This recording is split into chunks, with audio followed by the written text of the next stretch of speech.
Hello everybody, my name is Maxo91 for those of you which do not know who I am, and this in front of us is the Panter tank, or also known as the Panzer V, the Panter.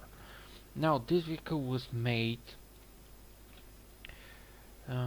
directly as a retaliation for the Russian T-3485. Because the T-3485 or the T-34 concept as whole was too fast, too maneuverable, and also didn't get stuck in the Russian Siberian forests and in the Russian plain, which if you all think a bit, it's pretty obvious why. The T-3485 was made by Russians for the Russian, let's say, a part of the war. Although the Germans have very nice vehicles, by very nice, they are an engineering marvel, to be honest. And because I'm not one of the, let's say it, Panzer tanks lovers, but I like very much the Panter. Now, why I like the Panter? Well, the Panter, I know it's very crude to say this, but this is a very improved medium vehicle. If the T-34 was as improved as the Panter, well, it will be a very interesting battle. But because the Soviet dogma, let's say it like that, is quantity over quality,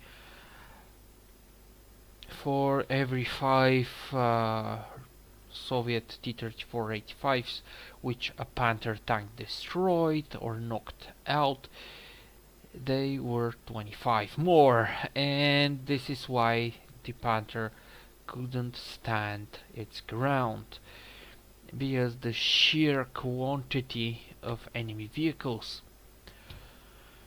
Although we have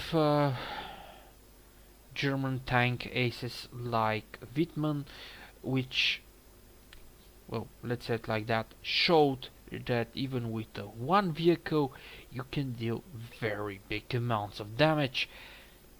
But also the quantity is a very big percentage of who will win the war. And the Russians had a very big quantity of vehicles. Now for the Panter, I like the Panter because in some positions this thing is like a fortress. You cannot penetrate this vehicle fairly easy. Well, some vehicles have very nice premium shells, which, if you ask me, some people are calling these kind of shells gold shells. In reality, in World of Tanks Blitz, there are no gold shells. There were never existed in World of Tanks Blitz. In World of Tanks PC, they were called gold shells, because in the old times you could buy these kind of shells only with gold. But now there are tanks like Heat 54 and so on, which have a very nice premium shells, which we all can use by clicking the button number 2 or the second key on the keyboard. Or if you are in a mobile device, you all know there is a slider, you click on that, and after this pick D very nice premium shell.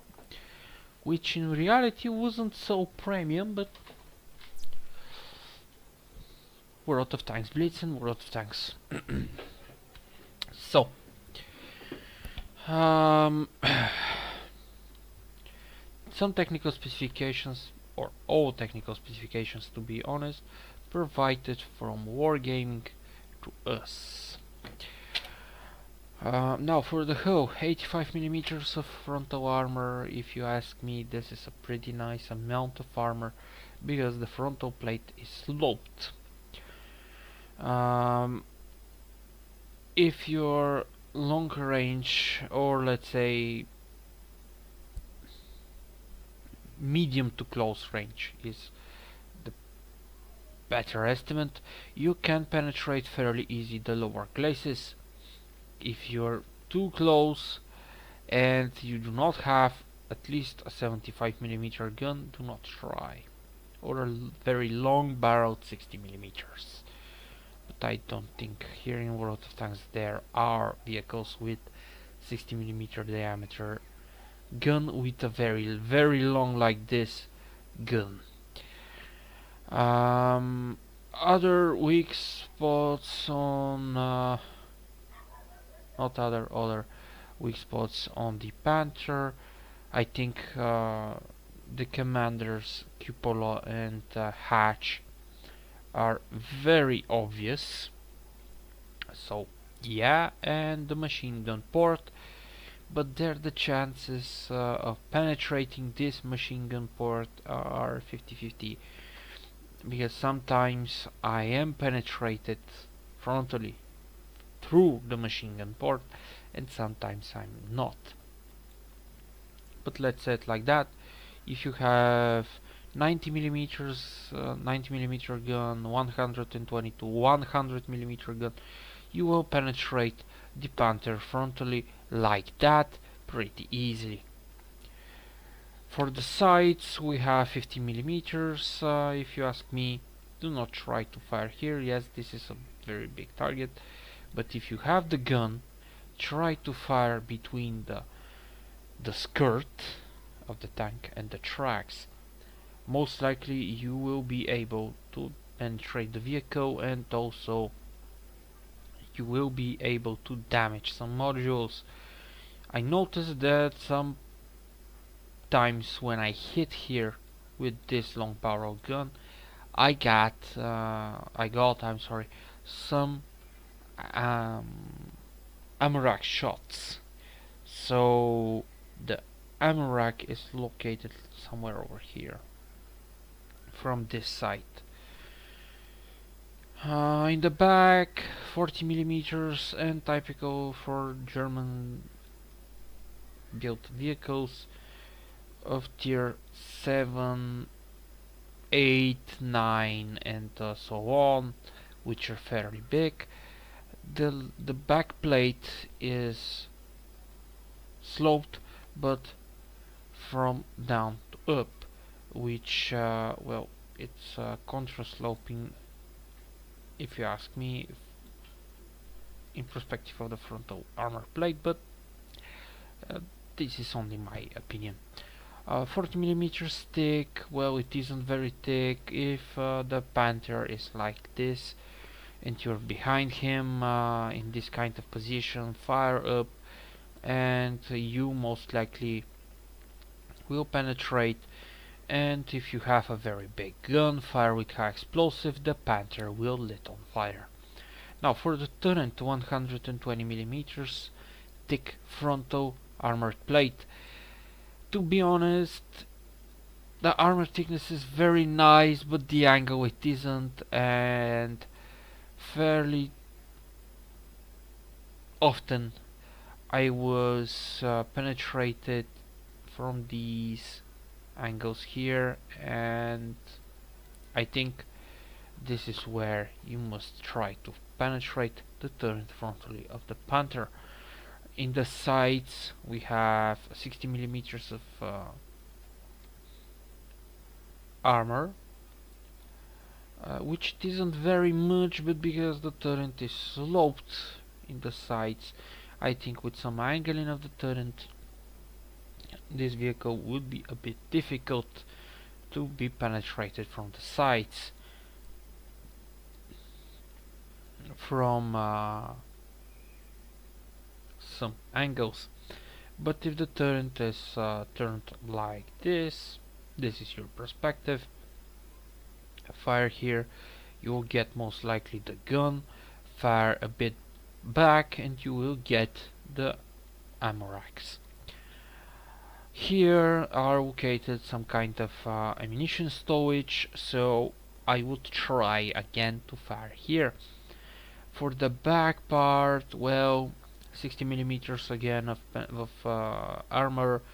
If you fire from this hatch, which doubles as escape hatch, but the main idea for this hatch, I think, is for loading the shells, the ammunition for the main gun and machine gun, maybe. No freaking clue, to be honest. Grenades and so on and so on. I don't know why the antenna it isn't here. I think the antenna was over here, and also I'm seeing something like that, but no clue at all. I would fire from this hatch to the left from this point of view, so I could injure or knock out or unalive the commander. From the hatch to the right, I would fire if I want to damage the ammunition storage or to lit or ignite the ammunition and unalive the whole crew. The vehicle is very heavy, 45 tons, but it has a very nice engine which is very powerful with 770 brake horsepower. The maximum speed is 55 kilometers an hour, and this is very nice, to be honest, for a vehicle which weighs 45 tons, if you ask me. The traverse rate of the turret is 56.66 degrees per second, which is very nice for turret which weighs nearly 8 tons. I think this is very nice. And just for a second, boys and girls, so again, nearly 8 tons turret. This is a very nice traverse speed. The traverse speed of the hull is 40.09 degrees per second, which if some of you ask me, for a 45 tons vehicle this is very nice, and also it could be upped with some equipment. Now you all can decide if you want to keep this vehicle. To be honest, most of the vehicles which I keep are premium in the moment, and you can see all of that. And because of that, I have one vehicle which isn't premium, and this is the Panter in the moment. Now for the gun, the time for reloading is 4.5 seconds for each shell. The rate of fire, so the rate of fire is very nice, 15.06 shells per minute. The aiming time is 4.1 seconds for it, and the dispersion is very nice. It's an anti-tank dispersion to 290 at 100 meters, or tank destroyer values of dispersion of the shell. The view range is 274.5 meters, which again is very nice, and the average penetration, average damage in this order is also very nice, if you ask me, because the armor piercing has on average 198 millimeters of penetration and 160 damage. the APCR, which I'm not very sure that this is a regular APCR shell, but the APCR shell has 244 millimeters of penetration and 135 damage. The high explosive has only 20 millimeters of penetration, but 200 damage. Keep in mind that for the high explosive to deal this amount of damage, you all must penetrate your target, or at least hit a very weak armored spot of the enemy vehicle. So even when the vehicle is, let's say, it's not penetrated, you will get a very nice damage rolls. Now, my personal opinion about this vehicle, keep in mind I'm not a Panzer tanks lover. I'm not of this kind of people which began playing World of Tanks or World of Tanks Blitz because of the Tiger, the Panter, or so on and so on. I'm of this kind of people which began playing World of Tanks and World of Tanks Blitz because of the T-34, T-44, T-54 and the IS. The IS-7, the IS-3, the T-10 or IS-8, which is in this game. So yeah, my opinion for the Panter, this vehicle is pretty nice medium vehicle, and you will see in some replays which I'm going to show to all of you, if T-34-85 stands up alone versus a Panter, the T-34-85 has a very small chance to win. When the Panter player is even more skilled than me, I am very certain that the Panter will blow to smithereens the T-34-85, because to be honest, a regular T-34 won't cut it here. But the things will turn around if the Panter is versus T-44 and fully upgraded T-44 with a fully mastered crew and so on and so on. Which reminds me, yes, I know my crew, it isn't on 100%, but with this amount of crew trainment, the provisions are compensating, and the vehicle in the moment has crew as it is on 100% only because of the provisions, which means for me personally that the Panter crew will become even better when it's trained on its basis 100%. This is why I'm making the review now, because I'm playing with provisions and the crew are handling the tank as they are trained on 100%. So I hope some of you at least enjoyed the video. If this is the case, you all know what to do. Max191, have a nice day and bye bye.